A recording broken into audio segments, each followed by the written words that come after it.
예배 가운데 오신 여러분을 다시 한번 주님의 이름으로 환영합니다. 우리 옆에 사람과 함께 인사하겠습니다.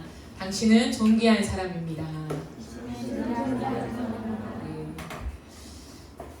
좋습니다. 어느덧 6월 마지막 주주 목요 예배를 드리게 되었습니다. 저희가 6월 한 달 동안에 요한복음 21장 말씀을 나누고 있는데요. 오늘은 마지막 시간으로 새로운 페이지라고 하는 제목으로 함께 하나님 말씀을 나누도록 하겠습니다. 여러분 기록을 잘 하시나요? 지금도 기록을 하려고 준비하시는 분들 계신데요. 자, 우리의 삶에 기록이라는 것이 진짜 맞닿아 있는 것 같아요. 네, 예전에는 훨씬 좀 열악한 환경 속에 기록을 했죠. 사실 수기 기록밖에 없는 때가 있었어요. 근데 요즘에는 그 옛날에 비해서는 훨씬 더 다양한 방법으로 기록을 하게 됩니다. 여러분들 사용하시는 인스타나 블로그 등 SNS에 여러분의 사소한 이야기들을 기록하기도 하고 또 패드나 컴퓨터 등 다양한 것들을 활용하여서 우리가 기록을 하죠. 기록 속에 일기처럼 내가 오늘 하루 있었던 일들을 내 마음을 기록하고 내 상태를 기록하고 내가 경험했던 것들을 기록하는 방법이 있어요.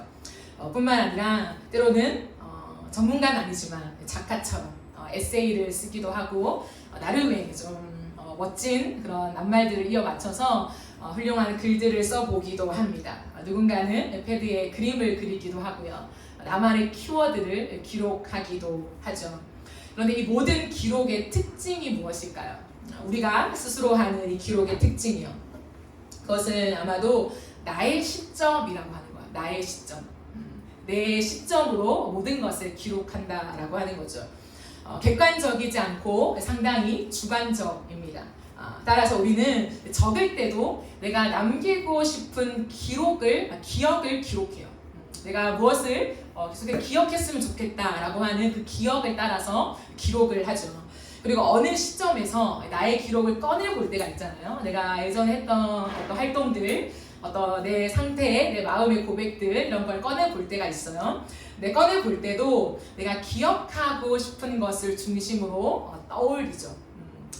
이것이 대부분의 사람들이 가지는 기억의 관점이라고 하는 거예요. 내 기억의 관점, 내지는 기억의 상태라고 할 수 있어요. 그런데 오늘 이 21장의 맥락 속에 보면 부활하신 예수님께서 디베리아 호숫가에 자리를 잡으시고 베드로를 포함한 제자들과 함께 앉으셨을 때 그 중간에 무엇을 피워두셨습니까? 숯불을 피워두셨죠. 숯불이라고 하는 것은 추억을 소환하는 힘이 되죠. 사실 우리 앞에 불만 있어도 사실 내 마음에 있는 얘기들을 하고 싶어지는 좀 비밀 얘기를 꺼내고 싶은 이렇게 뭉글뭉글한 마음들이 올라오기도 합니다. 불이라는 것은 사실 그런 힘도, 추억을 소환하는 힘도 가지고 있다라고 하는 거예요. 그 숯불에 앞뒤로 노릇노릇하게 구워진 생선도 있어요. 그리고 떡도 있죠. 주님 배를 채울 수 있는 먹을 것들도 있습니다. 예수님은 그 모든 것을 이렇게 다 준비하시고 제자들과 함께 나누어 드세요. 그 숯불에 모여서 밤새 물고기 잡느라고 체온이 떨어지지 않았을까요? 조금 이렇게 춥기도 하고 심지어 잠도 못 자고 밤새도록 물고기를 잡은 그들에게, 많이 지쳐있는 그들에게 예수님께서는 숯불과 함께 물고기와 떡도 나눠주시고 도란도란 앉아있는 이 모든 분위기들은 아마도 그들이 위로받기에 충분한 그런 시간이었을 거예요. 무언가 위로가 된다라고 하는 그런 마음이요. 근데 그때 예수님께서 무엇을 하시냐면 예수님의 기록 노트를 꺼내시는 거예요. 예수님이 감춰둔 기록 노트를 꺼내십니다. 근데 이 안에 담긴 내용이 무엇이냐면 예수님 시점으로 기록된 베드로의 삶이었어요. 베드로의 삶에 대한 기록입니다. 근데 베드로가 기록한 거 말고, 자신이 자신의 삶을 기록한 거 말고 베드로의 삶이 기록되어 있는데 누가 쓴 거? 예수님이 쓴 것을 꺼내어 드십니다. 그리고 베드로의 삶이 낱낱이 기록되어 있는 그 페이지를 한 장 한 장 넘기시는 거예요. 한 장 한 장 페이지를 넘기시면서 그 제자들과 함께 베드로를 보시며 예수님이 쓰신 그 기록 노트를 같이 확인하는 장면이라는 거죠. 우리는 우리의 삶을 내 나름의 기준을 가지고 살아가요. 내 나름의 기준을 가지고 기록하는데 그것이 전부인 줄 알죠. 내가 기록하지 않으면 누군가가 내 마음을 기록할 일은 없는 거죠. 내가 딱히 기억하지 않으면 그때 내 상태, 내 감정, 숨겨둔 나만 아는 내면의 것들은 그 어느 누구도 알아차릴 수가 없고 기억해낼 수가 없다라고 하는 거예요. 그런데 오늘 이 자리 가운데 우리가 기억하지 않아도, 내가 써놓지 않아도, 내가 말하지 않아도 내 모든 생각과 내 내면의 이야기를 나보다 더 잘 알고 계신 예수님께서 이 자리 가운데 참석하신다고 한번 가정해 보십시오. 이곳에 함께 예배를 드리고 계신다는 거죠.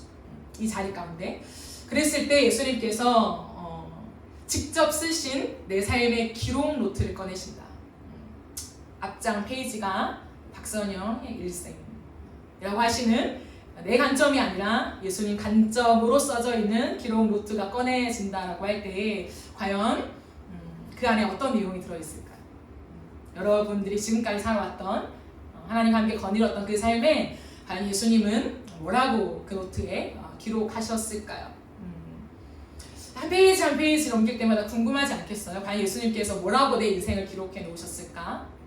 그런데 예수님께서 숯불과 함께 베드로의 노트를 꺼내시는데 페이지를 한 장 한 장 또 한 장 한 장 넘길 때마다 어떠한 기록들이 가득 차 있냐면 참 안타깝게도 실패의 기록이 가득 차 있었다는 거죠. 이 중에서도 그래도 잘한 게 있지 않을까? 한 장 한 장 또 한 장 한 장 예수님 그 다음 장 넘겨보세요. 그러나 실패의 기록이 가득했다. 왜 그럴까요? 왜냐하면 예수님께서 베드로를 처음 부르셨을 때 무엇이라 하셨냐면 너는 나를 따르라 라고 하셨어요. 너는 나를 따르라. 근데 베드로는 그 의미를 제대로 파악하지 못한 채 삶을 너무 열심히 살아온 것 같아요.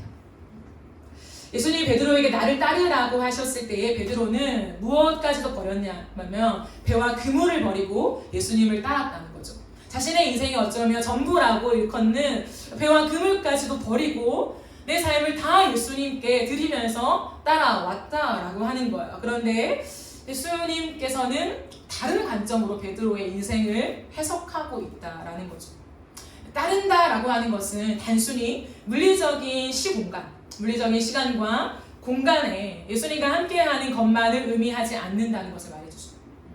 배와 그물을 버리고 예수님을 따라서 3년 가까이 예수님과 함께 먹고 마시고 예수님이 가는 길에 함께 가고 모든 삶을 함께 했는데 분명 따르는 게 맞는데 예수님의 관점은 뭐냐면 내가 말한 나를 따르라고 한 것은 단순히 그것이 아니다라고 하시는 것이죠. 그런데 베드로는 그것인 줄 알고 따른다라는 것은 내 걸 다 버리고 예수님의 뒤만 돌돌 쫓아가는 거 그거 아닌가라고 하는 생각에 그쳐 있었다라고 하는 거죠. 그렇다면 베드로가 어떻게 살았길래 예수님께서 이러한 관점으로 기록하셨을까? 예수님께서 가고자 하시는 길이 있었어요. 예수님께서 3년을 이 땅에 제자들과 함께 살아가시면서 예수님이 가고자 하시는 길이 어디였냐면 예수님은 죽는 길을 선택했다는 거예요. 그런데 베드로는 항상 어떤 길을 선택하고 싶었냐면 사는 길을 선택하고 싶었어요. 예수님은 항상 좁은 길을 가셨는데 베드로는 아니요 주님 좀 넓은 길이 여기 있어요. 넓은 길로 같이 가시죠 라고 하며 넓은 길로 갔다라고 하는 거죠. 예수님은 무너뜨렸어요. 이것은 무너져야 하는 거다 라고 무너뜨린다면 베드로는 아니요 예수님 다시 세울게요 제가 라고 열심히 예수님이 무너뜨린 것을 다시 세우고 있었다라고 하는 거예요. 좀 더 구체적으로 말하면 예수님이 기적과 치유의 역사들을 일으키셨잖아요. 사람들을 만나서 기적과 치유의 역사를 일으키자 사람들이 예수님께 몰려오며 예수님을 유대의 왕으로 삼으려고 했어요. 이 정도라면 쓰러져가는 유대의 나라를 일으킬 수 있을 텐데 왕이 될 수 있을 텐데 정치인이 될 수 있을 텐데 라고 생각하며 예수님을 붙잡았을 때 예수님은 항상 어떻게 했냐면 그 자리를 피해 도망가셨어요. 그 자리를 피해서 다른 데로 떠나가셨다라고 하는 거죠. 그런데 베드로는 어떻게 했냐면 그 많은 사람들 예수라고 하는 너희의 스승을 붙잡아서 유대의 왕으로 삼으면 이 나라가 서지 않을까? 거기에 우리도 보탤게 라고 하는 그 기세, 사람들의 반응을 사용해서 어떻게 하고 싶냐면 자기의 사람들을 모집하려고 했다는 거죠. 예수님은 뜨셨어요. 기적과 예수님의 병 고침의 놀라운 역사들을 일으킨 다음에, 그들의 인생을 살린 다음에 다 흩뜨렸다는 거예요. 이제 돌아가라, 너의 갈 길을 가라 라고 했지만 베드로는 끝없이 모으는 거예요. 모아서 우리가 무언가 일을 해보자 라고 했다라는 거죠. 힘을 가질 수 있는 길을 선택했어요. 그 자리를 피하는 예수님이 이해가 되지 않는 거예요. 왜 예수님이 항상 길을 피하나? 왜 예수님은 도망가지? 왜 예수님 숨지? 어디 가셨지? 라고 항상 뒤를 확인하고 있는 베드로의 모습이 기록되어 있는 거죠. 베드로는 다른 사람들을 기준하는 것을 항상 좋아했어요. 다른 사람들을 쳐다보면서 저 사람들은 어떻게 예수님을 따르지? 저 사람들은 얼마큼 일을 하지? 그 사람들 어떤 재능을 가지고 있지? 어떠한 달란트를 갖고 있지? 항상 관심이 뭐냐면 주변 사람들을 스캔하는 거예요.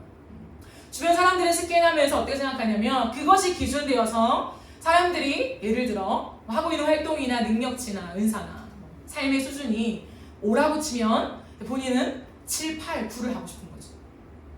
그렇게 하면 나보다 더 잘하는 사람 있어? 9를 치는 사람 있어? 없어요. 나는 주님을 사랑하는, 이 정도 주님을 사랑해야지 라고 할 때 그 마음이 고스란히 드러난 게 무엇이냐면 예수님께서 너희가 다 나를 배신한다 라고 말씀하셨을 때에 주님 아니요, 저는 이 사람들보다 더 주님을 사랑하니 절대 주님을 떠나지 않을 것입니다 라고 하는 말로 표현되기도 했죠. 그러니까 단순히 그 상황 속에 한번 튀어나온 말이 아니라 베드로가 함께 걸어갔던 모든 순간에 그가 가졌던 기준이 무엇인가를 말해주는 거죠. 항상 주변 사람이 기준이었다라고 하는 거예요. 왜 그랬을까요? 다른 사람과의 비교를 통해서 얻는 것이 있었기 때문이에요. 그럼 다른 사람과 비교했을 때 얻는 것이 무엇입니까? 다른 사람과 비교했는데 내가 조금 더 잘해요. 조금 더 내가 수준이 높네? 그거는 좀 더 이 사람보다 나은데? 라고 하는 확인하는 시점에 우리가 얻게 되는 게 뭐냐면 자기 확신이라는 거예요. 나 할 수 있어. 이 정도는 되네? 대견하네? 경쟁해볼 만한데? 이런 거. 그런 것들 속에서 항상 자기 확신, 잘 가고 있어, 할 수 있어 라고 하는 그 자기 확신을 확인하게 되는 자리라고 하는 거죠. 그렇기 때문에 베드로는 이 자기 확신을 항상 확인하고 옆에 주위를 살피면서 그 사람은 조금 더 잘하고 있고 확신을 가지면서 인생 가운데에 불확실성이 있잖아요. 내 삶이 예수님 함께 걸어가지만 불확실한 많은 것들, 그게 인생의 팻말이라고 한다면 불확실이라고 하는 적힌 팻말을 자신의 어떤 활동들을 통하여서 그거를 바꾸기 원한다는 거죠. 어떤 팻말로? 확실이라는 거. 우리의 삶은 확실해, 이 길로 가면 확실할 거야 라고 하는 그 팻말로 바꾸어서 이 길은 정답의 길, 나를 살리는 길, 안정이 보장된 길이라고 하는 것을 만들어 놓고 싶었어요. 그러니까 성경에 보아도 예수님께서 죽으러 간다, 나는 죽기 위하여 왔고 죽으러 간다 라고 해서 진짜 그 길이 눈앞에 닥쳐오는 거예요. 그러니까 로마 병정들이, 군인들이 예수님을 잡으려고 왔잖아요. 그때 베드로가 한 것이 무엇입니까? 앞서 나와서 말고의 귀를 쳤죠. 예수님 잡아갈 수 없습니다. 예수님 제가 당신을 보호해 드릴게요 라고 하는 보디가드처럼 그 말고의 귀를 잘라버렸다는 거죠. 죽음, 불확실성, 용납할 수 없다. 내가 확실한 길로 당신을 막아드릴게요. 우리의 삶은 안전합니다. 우리는 잘 갈 수 있어요 라고 하며 불확실이라고 하는 그 팻말을 끝없이 자신의 것들을 사용해서 확실이라고 하는 팻말로 바꾸어 놓고 싶은 사람이 누구였냐면 베드로였다. 이런 베드로의 삶을 떡하니 바치고 있었던 것이 무엇일까요? 뭘 하든지 간에 항상 이러한 형태가 드러날 수밖에 없는 베드로의 삶을 만드는 그 힘이 무엇일까요? 그것은 베드로 안에 깊이 뿌리 내리고 있는, 깊이 자신을 형성하고 있는 한 가지 욕구가 있었습니다. 그것은 통제 욕구입니다. 통제 욕구. 내가 내 삶을 핸들링하고 싶은 욕구라고 하는 거예요. 내가 배치하고 싶은 욕구. 대사들이 쫙 있어도 대사들을 이렇게 배치하고 싶은 거예요. 배치하려면 어떻게 해야 돼? 내가 리더가 되어야 되는 거죠. 리더가 되어야 그 힘이, 그 권한이 내게 주어지는 거죠. 그러니 더 열심히 사는 거죠. 내가 그 권한을 주고 내가 생각한 대로 이 사람들을 배치해서 함께 우리가 원하는 미래를 꿈꾸자라고 생각했던 거죠. 무엇일까요? 지독한 자기 중심성이죠. 너무 지독한 나 위주의 사고, 내가 기준이 되어서 살아가는 모든 삶 말이죠. 이것이 사실은 배와 그물을 버려두긴 했지만 겉으로는 버려뒀지만 베드로 안에는 여전히 뿌리 내리고 있는 통제의 욕구로 나타났던 삶의 모습이었다라고 하는 거예요. 예수님 무엇을 보셨을까요? 배와 그물을 버린 베드로를 보았죠. 그만큼 예수님을 따라간 것을 귀하게 여기죠. 하지만 그것 안에 들어가서 여전히 베드로의 삶을 바치고 있는, 예수님을 따랐지만 그 따름과 함께 예수님과 함께 사역을 하는 동안에도 내가 통제하고 싶고 내가 모든 것을 핸들링하고 싶은 베드로 안에 여전한 그것을 보고 계셨던 거죠. 허무한 것은 무엇이냐면 베드로는 상당 부분 자신의 삶을 바쳐서 수고했어요. 엄청나게 정말 열심히 살았습니다. 그런데 그 수많은 노력과 애씀을 통과하면서 이제 무언가 될 것처럼 여겨지는 순간순간 어떤 일들이 일어났죠. 수많은 사람들을 모으기도 했고 베드로가 주목받기도 했고 정말 제자들 중에서도 수제자라 할 만큼 그러한 위치까지 오르기도 했습니다. 그러나 그 많은 시간 정말 땀을 흘리고 수고하고 내가 무언가를 만들어 놓고 재미도 있고 성과도 있고 인정도 받고 칭찬을 얻고 하는 모든 시간이 다 지난 다음에 지금 일정 시간이 다 지난 다음에 지금 베드로의 삶에 들려져 있는 것은 무엇이었냐면 빈 그물이었다. 그게 베드로를 허무하게 만들어 놓은 거죠.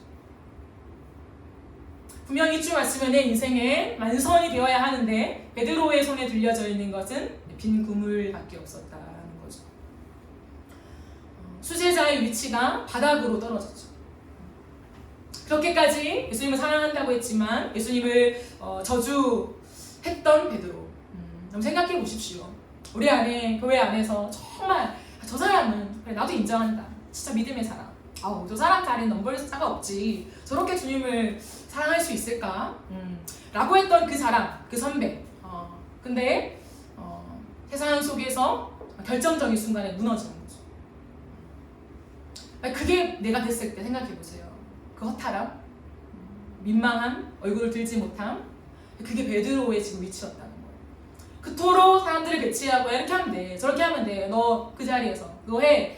모든 것들을 예수님 앞에서 고난을 받아서 위임받아서 했던 베드로이지만 이제는 그 어느 누구에게도 낯을 들지 못하는 처절하게 실패해버린 베드로의 현실이라는 거죠. 리더십이 완전히 무너졌잖아요. 그렇기 때문에 예수님의 그 기록, 예수님 관점에서, 예수님 시점에서 기록한 그 모든 기록이 다 맞는 거죠. 예수님 그게 너무한 거 아닙니까? 제가 주님을 부인하게 했지만 그 이전에 제가 한 것들 다시 찾아봅시다, 주님. 너무한 사건 안에 제 모든 인생을 하나님 다 그렇게 여기시는 거 아닙니까? 라고 반박할 수 없는 그 숯불 앞에서 한 페이지 한 페이지 내 인생을 넘기실 때에 동의할 수밖에 없는, 고개를 숙일 수밖에 없는 그 시간이 연출되었다라고 하는 거죠. 베드로는 그저 예수님 앞에서 자신의 실패한 페이지를 같이 넘기고 있었어요. 예수님께서 왜 그러셨을까요? 왜? 너무 잔인하시잖아요? 가혹하시잖아요. 내가 믿는 예수님이 그렇단 말인가? 너무 무서운데? 생각할 만큼 예수님께서 정말 한 페이지 한 페이지를 진짜 넘기신다. 왜 그러셨을까요?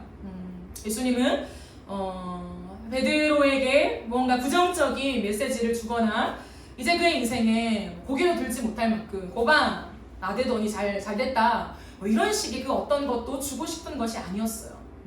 그렇다면 예수님께서 무엇 하시려고 이토록 낱낱이 베드로의 아픔을 드러내시고 그 기록을 확인하셨을까? 베드로를 살리기 위함인데 베드로의 살림은 어디에 있냐면 베드로야 바벨탑이 무너져야 한다. 예수님께서 이 땅에 왜 오셨나? 예수님 오셔서 무엇 하시나? 기적을 베푸시려고 오신 건 아니죠. 치유하시려고 오는 건 아니죠. 단순히 그것을 목적으로 오신 것이 아니라는 거죠. 예수님이 왜 오셨냐라고 했을 때 예수님은 우리가 세우고 있는 바벨탑을 철저하게 무너뜨리기 위해 오셨다는 거. 예수님은 바벨탑 앞에서 그 무너진 것을 부여잡고 내 인생을 이토록 그 바벨탑 세우기 위해서 살아왔는데 주님 이것이 무엇입니까? 라고 하는 그 절망과 상실과 거절과 희망 없음을 확인하도록 오신 분이라고. 단순히 우리를 사랑하셔서 이전에 주님이 계속해서 하고자 하는 건 뭐냐면 너의 삶이 무너져야 한다. 그냥 주님이 무너뜨리라고 이 땅에 오셨고 계속해서 주님이 하신 것은 무너뜨리는 거였어요. 베드로는 계속 세우고 있죠. 예수님을 힘입어 예수님을 이용하여서 세우려고 했지만 예수님은 끝없이 무너뜨리는 것이죠. 그럼 우리가 가장 불쌍한 모습이 무엇이냐면 내가 내 삶을 구원할 수 있다고 생각하는 거예요. 내가 내 삶을 구원할 수 있어. 내가 내 삶을 책임질 수 있어. 내가 내 삶을 세울 수 있어 라고 생각하는 지점이라는 거예요. 다른 말로 하면 나는 바벨탑을 쌓을 수 있어 라고 하는 자기 확신이라는 거예요. 이 정도 땅에 좋은 땅에서 이 좋은 자원과 함께 내게 있는 많은 자원과 함께 우수한 기술과 또 나와 비슷한 레벨의 사람들 이 수준을 가진 기술력을 가진 사람들과 함께 협력을 하다 보면 바벨탑을 쌓을 수 있을 거야. 높이 올라갈 수 있을 거야. 나의 안전을 보호할 만큼의 그 위치를 찍을 수 있을 거야 라고 하는 그 바벨탑을 쌓는 자기 확신이라고 하는 거죠. 그러나 우리가 기억해야 하는 것은 무엇이냐면 우리는 절대 바벨탑을 쌓을 수 없습니다. 그리고 그 바벨탑은 결코 안전하지가 않아요. 반드시 무너집니다. 반드시. 누군가는 질문할지 모르겠습니다. 반박할지 모르겠습니다. 안 무너지던데요. 제가 세운 제 성과 바벨탑은 거뜬한데요. 더 좋은데요. 더 위로 올라가는데요. 라고 누군가는 생각하고 얘기할지 모르겠습니다. 그러나 높이 올라갈수록 괜찮은데 아무 일 드러나지 않는데 오히려 잘 쌓아지는데 라고 올라가는 그 높이가 높을수록 이후에 충격이 더 거센다는 것을 기억해야 해요. 무너지는 상실감이 더 크다라고 하는 거죠. 언젠가는 무너지는데 이 땅에서 무너지는 편이 낫다는 거죠. 주님 반드시 이 땅에서 승승장구하더라도 마지막 때가 있다라고 분명히 우리에게 말씀하셨어요. 그때 돌이킬 수 없는 그때에 와르르 하고 무너질 수 있다는 거예요. 돌이킬 수 없는데. 그러나 은혜는 무엇이냐면 하루라도 빨리 무너지는 게 은혜예요. 주위를 둘러봐도 날 방해하는 사람도 없고 이 정도 내 실력과 높이라면 더 높이 올라갈 수 있는데 라고 아싸 즐거워하면서 기뻐하면서 하나님도 뭐라고 하시지 않네, 내 삶을 치시지 않네, 가만 놔두시네 하고 좋아할 것이 아니라 더 빨리 무너지는 것이 우리에게 훨씬 좋은 편이라는 거. 예수님께서 베드로와 함께 확인하고 싶은 게 그 지점이라는 거. 베드로야, 나를 따르라고 했지만 네가 내 곁에서 지금 하고 있는 것은 내가 무너뜨리러 온 너의 바벨탑을 끝없이 쌓는 것이 아니야. 무너져야 한다. 폭삭 무너져야 한다. 처참하게 무너져야 한다. 힘이 있을 때, 이런 열정이 있을 때 해볼만 하다라고 하는 그 생각을 가지고 내 모든 것들을 휘두를 때에 차라리 그때 무너져서 하나님 처참한 바벨탑을 확인하면서 내가 할 수 있는 것은 아무것도 없습니다 라고 하는 그것이 은혜의 지점이라는 거.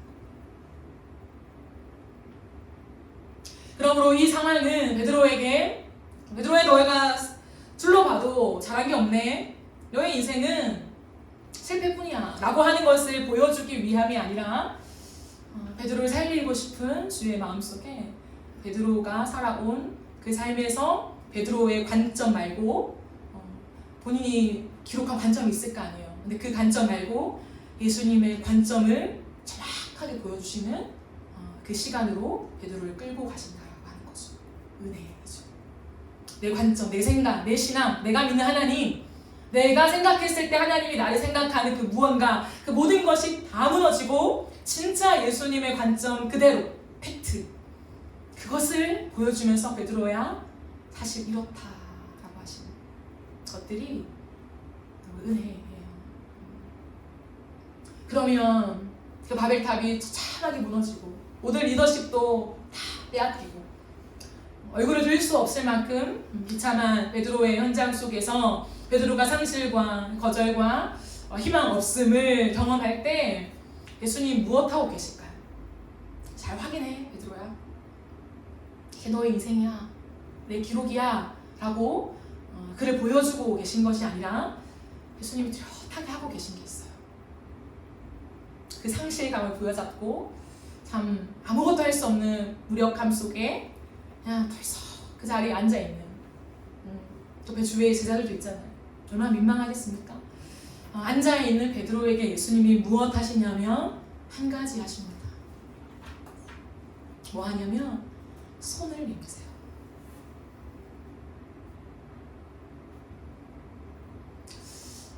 둘러있는 자리 가운데 예수님께서 당신의 손을 내미신다. 베드로야, 네가 날 사랑하냐? 그 손을 내미시는 거예요. 내 어린 양을 먹여라. 베드로야, 네가 지금까지 살아왔을 때 고백한 거지. 이 사람들보다 네가 날 더 사랑하냐? 내 어린 양을 치라. 한 번 더 네가 날 사랑하느냐? 내 어린 양을 먹이라 라고 하시는 그 장면은 무엇이냐면 단순한 구두로 사명을 전달하시는 장면, 단순히 새로운 기회를 주시면서 뭐 한 번 더 해봐 라고 하시는 그러한 격려 차원이 아니라 예수님이 하고 계신 게 무엇이냐면 손을 내미시는 거예요. 그러면서 예수님이 한마디 하시죠. 오늘 본문의 말씀, 나를 따르라 라고 하신다. 19절에 보시면 나를 따르라 한마디 하시죠. 그 나를 따르라 라고 하시는 것은 이전에 주님 분명히 말씀하셨잖아요. 베드로야, 이 나를 따르라. 베드로는 그 따름에 대한 이해를 하지 못해서 다른 각도의 자신의 인생을 살았다면 이제 예수님께서 베드로에게 오셔서 나를 따르라 라고 하실 때 어떻게 하시냐면 예수님의 손을 내밀고 같이 가자, 따르라 라고 하신다는 거예요. 베드로가 여전한 자신의 어떠한 것들을 버리지 못한 채 주님, 그렇다면 나는 거꾸로 달려 죽는다면 이렇게 내 인생을 간다면 주님, 얘는 어떻게 됩니까? 이렇게 질문하죠. 그 사람이 요한이었죠. 사랑하시는 제자라고 되어 있지만 요한입니다. 이 사람은 어떻게 됩니까? 라고 했을 때 예수님이 한마디 하시죠. 그 네가 알 바 아니다. 더 이상 거기에 신경 쓰지 마라. 옆 사람에게 너의 기준점을 두지 마라. 그가 살아있든 죽든 너랑 무슨 상관이냐 라고 하는 거죠. 그러면서 한 번 더 힘주어서 주님 말씀하십니다. 너는 나를 따르라. 베드로에게 명확하게 지적하시면서 너는 나를 따르라 라고 말씀하세요. 저는 이것이 예수님께서 베드로에게 손을 내미신 부분이라고 생각해요. 그럼 한번 생각해 보세요. 누군가의 손을 잡아본 적 있습니까? 정말 내가 부끄러울 때, 내가 정말 수치스러울 때, 무언가를 할 수 있다고 생각했는데 못했어요. 뭐에 어떤 떨어질 수 있는 거고, 내가 한 생각만큼 못 해낼 수 있는 거고, 많은 경우에 그랬을 때 누군가가 내 옆에 손을 잡아준다는 거는 무엇을 느끼는 시간이냐면 사랑의 온기를 느끼는 시간이거든요.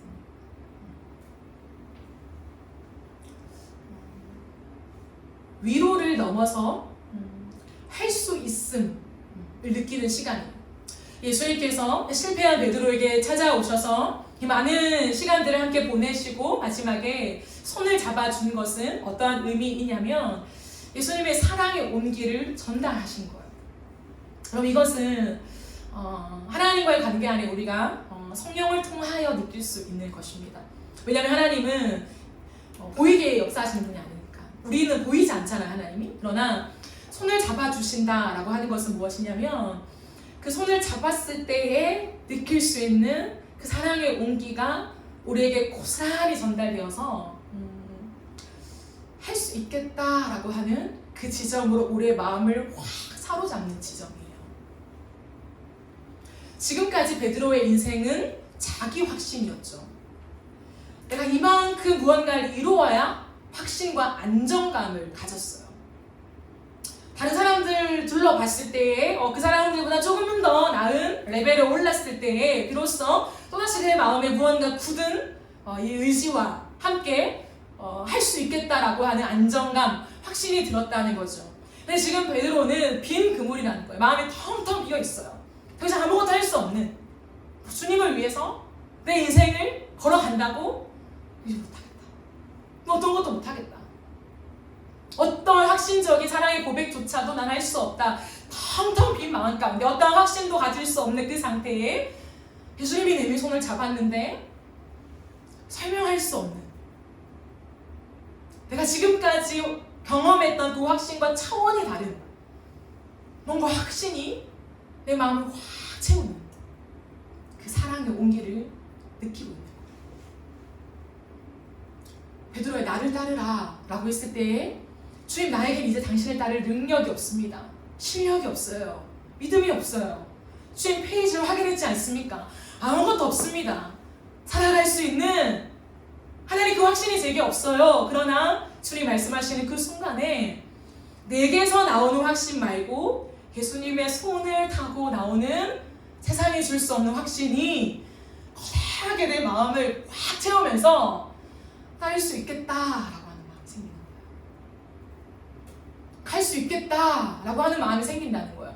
미래를 보면서 희망을 품고 소망을 가지고 기대감을 가득 안고 또 다른 내 삶을 걸어갈 수 있겠다라고 하는, 이 땅에서 줄 수 없는 하늘로부터 임하는 그 손을 타고 임하는 확신이, 그 담대함이 베드로의 마음을 완전히 장악하는 거죠. 그게 예수님이 주시는 은혜의 선물이었어요. 주님은 오늘도 우리에게 주고 싶은 것이 그거이라는 거예요.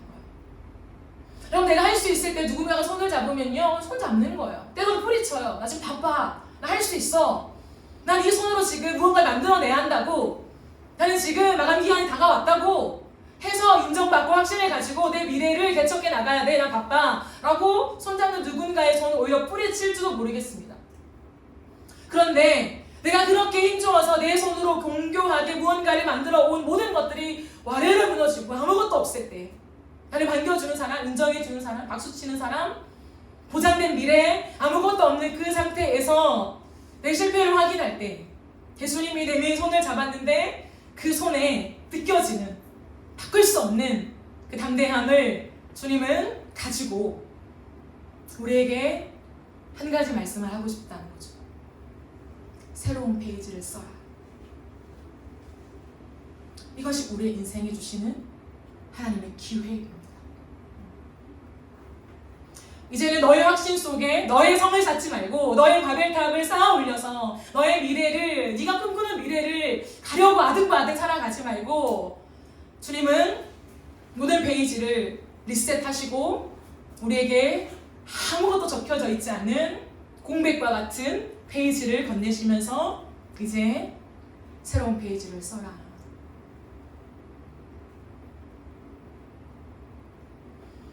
여러분, 그렇다면 예수님의 손이 무엇이길래 그 손이 세상에 줄 수 없는 확신을 하게 만들까요?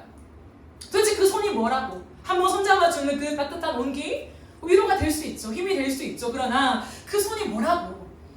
내 남은 인생을 다 바쳐서 내가 걸어갈 수 있을, 그럼 미래가 보장되어 있지 않아요. 이후에 예수님은 사라지고 없습니다. 육체적으로 볼 수 있는 예수는 떠나고 없다는 거죠. 혼자 덩그러니 남은 베드로입니다. 그럼에도 불구하고 그걸 몰라서 그러는 것이 아니라 다 알면서도 왜 변하지 않는 자신의 인생을 꽉 채운 담대함, 보장되지 않은 미래를 향하여서 기대감과 설렘과 확신을 가지고 남은 인생을 걸어갈 수 있게 만들었냐라고 하는 거죠. 그 손이 무엇입니까? 예수님의 십자가에 못 박힌 손이라는 거예요. 그건 단순히 인간이 온기를 전해주는 괜찮아 너 할 수 있어. 다시 일어나 보자. 야, 너 그렇게 시시한 존재 아니잖아. 다시 새로운 인생 살아갈 수 있어. 라고 하는 정도의 인격이 주고받는 그 정도의 손이 아니라 그 손은 무엇이냐면 정말 아무것도 할 수 없는 죄에 빠진 우리에게 내가 쌓아 올릴 거라고 하나님 후 보시면 다 사라질 바벨탑밖에 없는 그러나 그걸 부여잡고 내 인생 봐. 멋지지? 화려하지? 나 쌓아 올릴 수 있거든? 이라고 하고 있는 그 비참한 우리의 인생을 향하여서 예수님이 건지기 위해 구원하시기 위해서 주님은 항상 죽으러 간다. 난 죽으러 가는 거야? 난 환영받으러 가는 게 아니야. 난 왕이 되려고 온 것이 아니야. 난 죽으러 왔단다.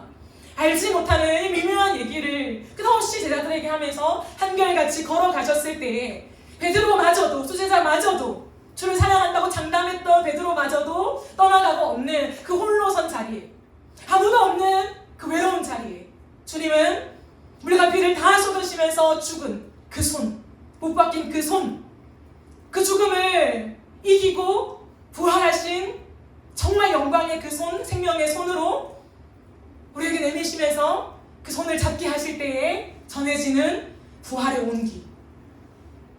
이 땅에서 주고받는 모든 죽음의 어떠한 것들 다 끊어내시고 하늘로부터 오는 생명의 온기를 전해시면서 이제 너는 살 수 있다. 내 손만 붙잡으면 너의 남은 모든 인생은 생명길이다. 라고 하시는 그 온기를 주님 베드로에게 전해주고 싶으셨다라고 하는 거죠. 숯불이라고 하는 것은 단순히 옛 기억의 소환만이 아니라 주님의 따뜻한 마음이셨다라고 하는 거죠. 그 기억과 함께 무엇을 말씀하고 싶으셨냐면 베드로가 이제 네가 너의 삶을 먹이는 게 아니야. 이제 네가 너의 실력으로 너의 삶을 책임지는 게 아니야. 이 물고기와 이 떡을 내가 제공해 주는 것이 아니야. 이 손을 잡으면 내가 너의 인생의 주인 되어서 너의 인생의 필요를 채우고 그것도 구체적인 필요를 채우고 그러면 애매한 필요가 아니잖아요. 구체적인 밤이 맞도록 아무것도 먹지 못하고 그렇게 헛구물질한 그들을 위로하시면서 주님은 구체적으로 진짜 먹을 것을 그들에게 주시면서 필요를 채우신 그 모습을 보여주면서 베드로야 내가 너의 삶을 그냥 막연하게 이끄는 것이 아니라 그냥 어떤 영적인 세계 속에서 내가 너에게 도움을 주는 정도 황홀경을 느끼는 그 정도의 어떠함을 주는 것이 아니라 너의 삶의 구체적인 필요를 채우겠다. 너의 삶의 실질적인 필요를 내 손이 공급하겠다. 내가 책임지 마. 내가 십자가 위해서 너를 위해 죽었는데 내 평생에 내가 너를 책임지 마. 라고 하시는 그 손이라고 하는 거예요. 그러니 베드로에게 하시는 그 콜링은 나를 따르라 라고 하시는 콜링은 이제 내가 너에게 준 미션을 이루라고 하시는 것이 아니라 교회를 세워서 어마어마하게 믿는 자들을 모으라고 하시는 것이 아니라 예수님이 나를 따르라 베드로야 나를 따르라고 하는 의미는 무엇이냐면 진짜 내 존재를 믿고 신뢰하고 의지하며 같이 가자라고 하는 그 의미다라고 하는 걸 전달하시는 보이지 않지만 충분해요. 우리의 육안에 확인하지 않아도 예수님이 우리의 삶을 먹이시고 이끄시는 것들은 충분히 확인할 수 있습니다. 저는 확인이 안 되던데요. 채우시지 않던데요. 라고 한다면 분명한 이유일 것입니다. 주님이 채우실 때까지 기다려 본 적이 없을 거예요. 주님 나 죽습니다. 라고 해도 진짜 죽음의 순간까지 가보지 않았을걸요. 실언치 않는다는 것은 우리의 생각을 뛰어넘어요. 하나님의 성품을 말할 때 하나님은 허투루 얘기하시는 분이 아니고 얘기한 대로 역사하시고 성실하시며 당신의 자녀들을 사랑하신다고 하는 그 신실함이라고 하는 것은요 말한 대로 100% 지킨다라고 하는 거예요. 100% 지킨다라고 하신 그 주님 앞에 내가 기도하고 매달려도 내 삶에 채워지지 않았다, 응답이 없었다, 그 주님의 타이밍까지 기다려보지 않은 것 뿐이죠. 하나님 오늘도 우리에게 말씀하십니다. 보이지 않는다고 불충분한 건 아니라고요. 충분해요. 불확실하지만 누구보다 확실한 길을 걸어가는 게 그리스도인입니다. 부족하지만 전혀 부족하지 않은 이너프를 경험하는 사람이 유일하게 그리스도인이에요. 그게 여호와의 손, 그리스도의 손이 함께하는 사람의 특징이에요. 저는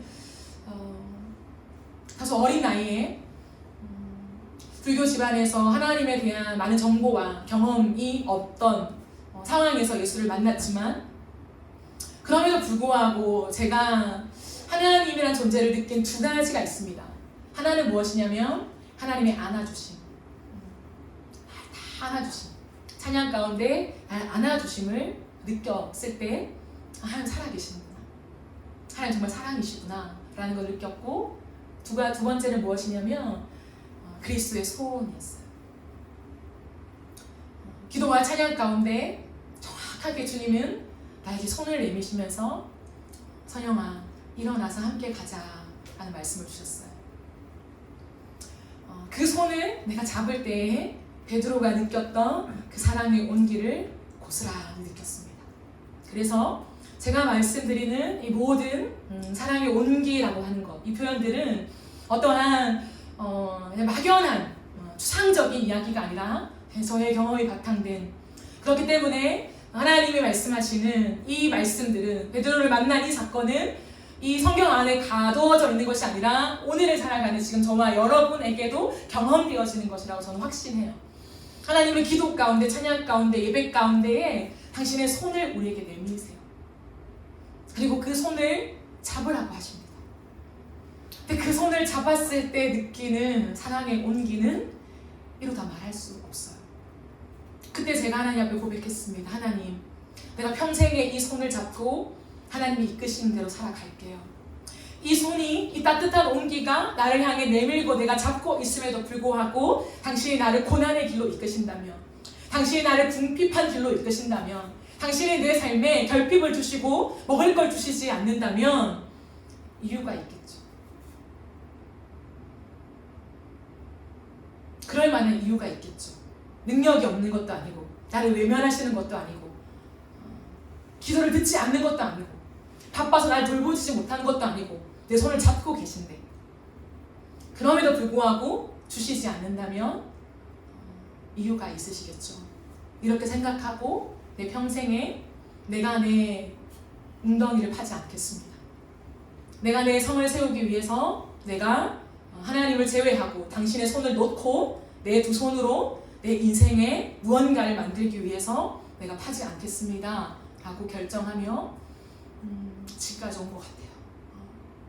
지금까지 올 때에 통장에 영원히 찍혀있을 때도 있었고, 내 삶의 궁핍함을 경험할 때도 있었지요. 그러나 한 번도 제 마음에 불안함과 결핍과 채워지지 않음과 막연함이 있었을 때는 없었습니다. 잠깐 그때가 지나면 하나님이 저에게 필요한 모든 것을 공급해 주셨고, 그 손으로 또 다른 한 걸음 한 걸음을 인도하시면서 여기까지 오게 하셨죠. 그래서 저는 확신합니다. 그 주님의 손을 붙잡는 모든 자에게 하나님은 부족함이 없게 하신다. 하나님은 enough, 넘치게 하신다. 내게 필요한 만큼 주신다. 우리의 욕심 때문에 내가 덜 가졌다고 하나님 앞에 아우성을 칠 수 있을진 모르겠지만 하나님과 내 편에서, 진짜 내 편에서 부족함은 없게 하신다 라고 하는 거죠. 이것이 베드로의 인생 속에 주님이 만들어내시는 하나님의 은혜의 역사였습니다. 이제 베드로에게 새 페이지를 주시면서 나와 함께 손잡고 또 다른 인생을 써내려가자. 이제 진짜 나를 따른다는 것이 무엇인지 우리 함께 써내려가자 라고 말씀하신 것처럼, 오늘 이 시간 주님께서는 오늘 이 설교와 함께 우리 가운데 오셔서 새 페이지를 저와 여러분에게 주십니다. 이전에 많은 실패한 페이지들을 가지고 있지요. 그러나 그것을 우리의 다시 한번 우리의 인생을 전개하는, 바르게 전개하는 밑거름 삼고 이제 새 페이지를 주시는 그 주님의 도전 앞에, 기회 앞에, 그 사랑 앞에 여러분 새 페이지를 써보지 않겠습니까?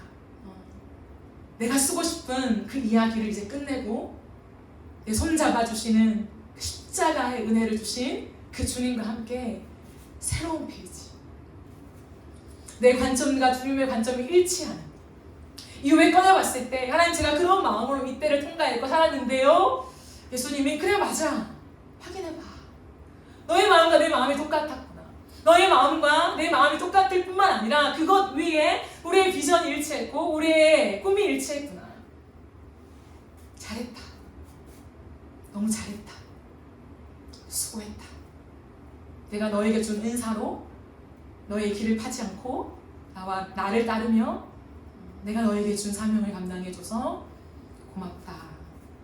그럼 그때가 올 거예요. 그 감격의 때를 맞이해보고 싶지 않으십니까? 여러분의 선택에 놓여 있습니다. 주님 오늘도 우리에게 저는 확신해요. 새 페이지를 주셨다. 그 새 페이지를 누가 붙잡으시겠습니까? 하나님, 내가 붙잡겠습니다. 내 인생의 새 페이지를 쓰겠습니다. 붙잡는 자가 침노하는 자의 것이라고 했잖아요. 천국은. 그 은혜가 오늘 이 시간 가운데 있었으면 좋겠어요. 사랑하는 여러분, 베드로의 인생이 우리의 인생입니다.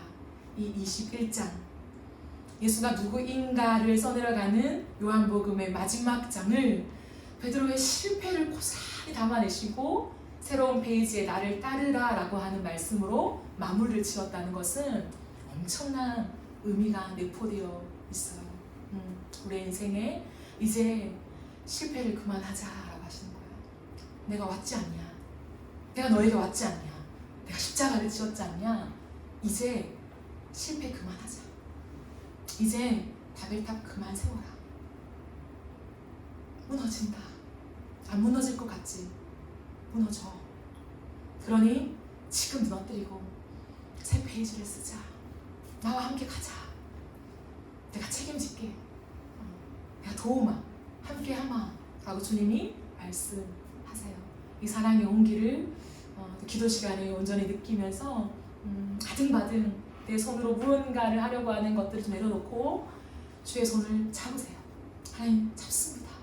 주의 손을 잡고 우리의 남은 인생을 정말 그 성령을 따라 하나님의 나라를 세우는 그 위대한, 그 영원하지 못할 하나님의 나라 안으로 들어가는 그 영광스러운 삶이 이 젊음의 시간, 정말 왕성하게 젊음의 이 시간에 우리의 인생에 채워지는, 누려지는, 경험되어지는, 그래서 이너프하다, 정말 충분하다 라고 하는 그 고백 속에 감사가 터지는 저와 여러분의 복된 청년의 때가 되어지기를 예수님의 이름으로 축복합니다. 우리가 이 시간 하나님 사랑 내가 노래해, 아버지 사랑 내가 노래해 우리 찬양을 같이 부르면서 나갔으면 좋겠습니다.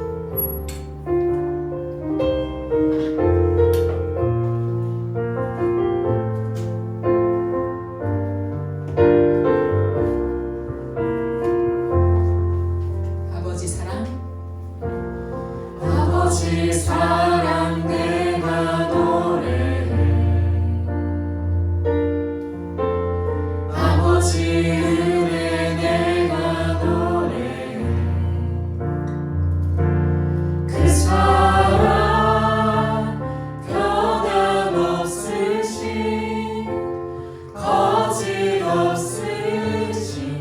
성실하신 그 사랑, 때 꺾지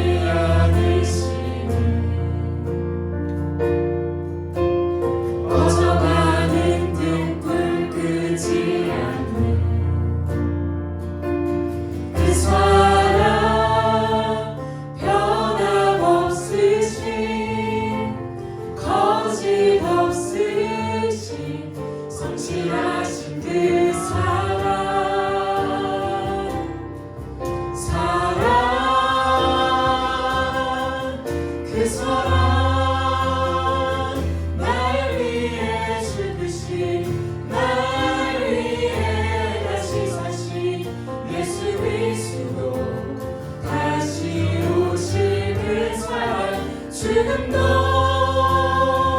생명도 천사도 하늘의 어떤 권세도 끊을 수 없는 영원한 그 사랑 예수. 아버지 사랑 내가 노래해. 아버지 사랑 내가 노래해. 아버지 은혜. 아버지 은혜 내가 노래해. 그 사랑 그 사랑 변함없으신 거짓없으신 성실하신 그 사랑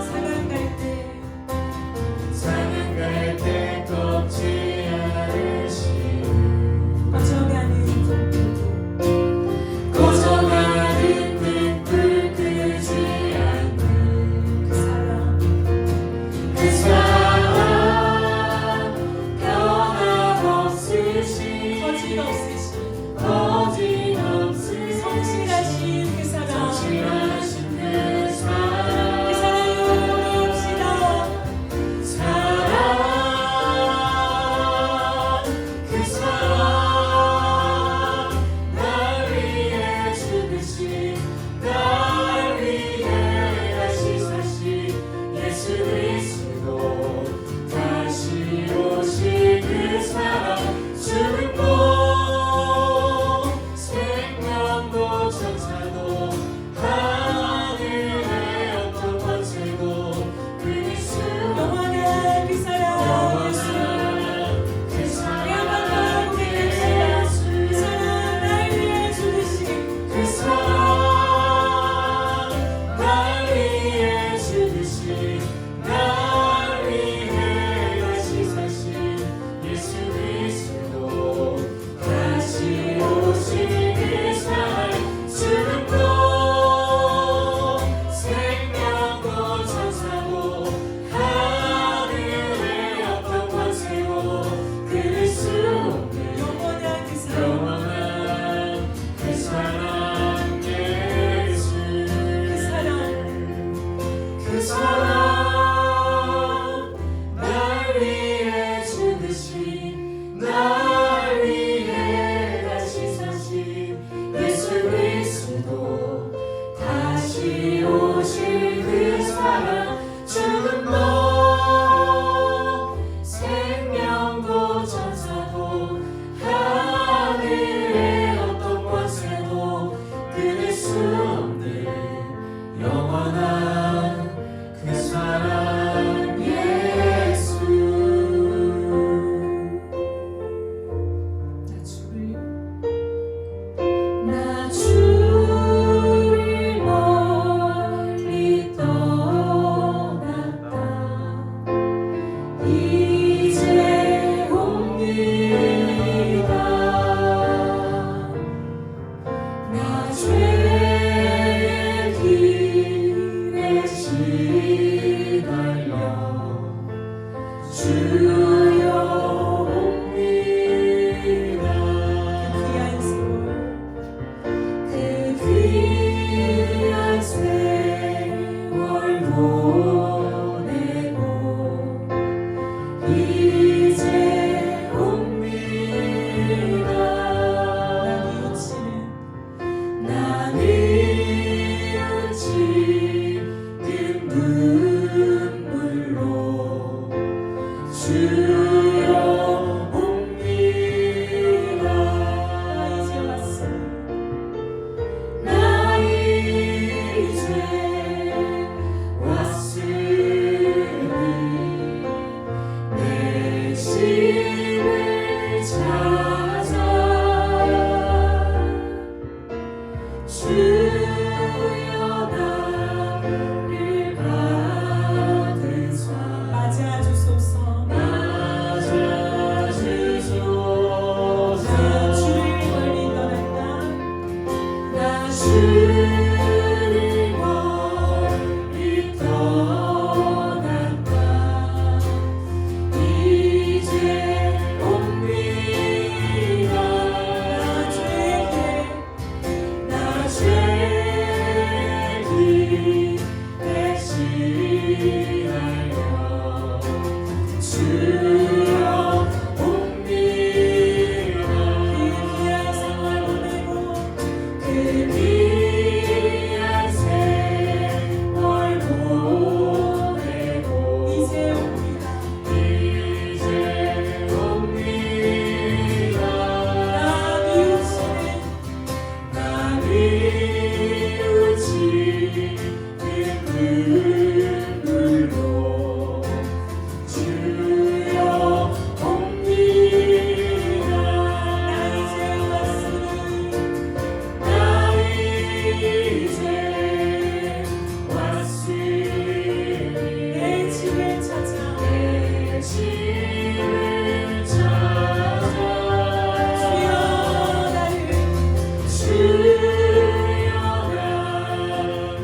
우리에게 말씀하십니다.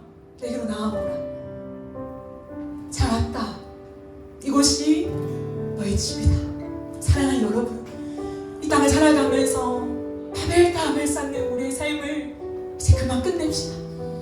실패의 페이지만 기록하고 있는 것을 확인할 때 그 상실감과 거절감과 허탈함과 미래가 없음을 직면하고, 그럼에도 불구하고 우리에게 손 내미시는 예수의 따뜻한 사랑의 온기에 우리가 그 손을 부여잡으며 이제 새로운 페이지를 써갑시다. 그 길만이 우리가 살 수 있는 길이요, 세상이 줄 수 없는 기쁨과 평안을 얻을 수 있는 길이요, 하나님 허무하지 않은 유일한 길임을 주님 우리에게 말씀하십니다. 사랑하는 여러분, 그 길로 우리 함께 걸어갑시다. 주님, 내가 축제로 갑니다. 하나님, 내가 다시 한번 돌아갑니다. 이곳이 내가 거할 내 집입니다. 주여, 나를 안으사 나를 맞으시고 전한다 하시고 하나님의 사랑의 온기가 느껴지는 이 시간이 되게 하여 주시옵소서. 우리 시간 주의 한번 외치며 기도하며 나갑시다. 주여